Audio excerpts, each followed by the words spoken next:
আসসালামু আলাইকুম। আমি উম্মে ফাতিহা। প্রিয় ছোট্ট বন্ধুরা, আজকে আমি তোমাদের একটি মজার গল্প শোনাবো। গল্পের নাম অন্যের কদর। ছোট্ট একটি গ্রামে থাকতো আরমান নামে একটি ছেলে। তার পরিবার গরিব হলেও খুব পরিশ্রমী। প্রতিদিন তার বাবা খেতে কাজ করত আর মা মুরগি আর ছাগল পালন করত। একদিন দুপুরে তারা ভাত খেতে বসেছে। মা গরম ভাতের সাথে ডাল পরিবেশন করলেন।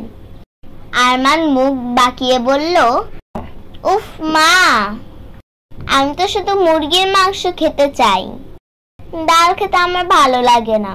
তখন মা মৃদু হেসে বললেন, বাবা, অন্ন হলো আল্লাহর নেয়ামত।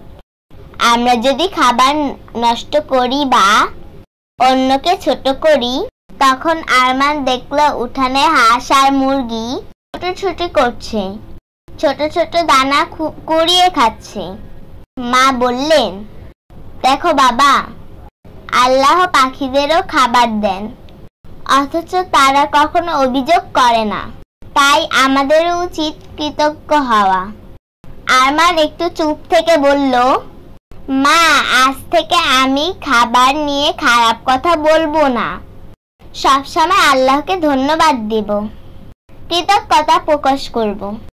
বন্ধুরা, আজ আমরা শিখলাম অন্ন নষ্ট করা যাবে না, খাবারের কদর করতে হবে। আল্লাহ আমাদের যে খাবার দেন তার জন্য আমরা সবসময় শুকরিয়া আদায় করব। ভালো ভাববে, ভালো থাকবে। আল্লাহ হাফেজ।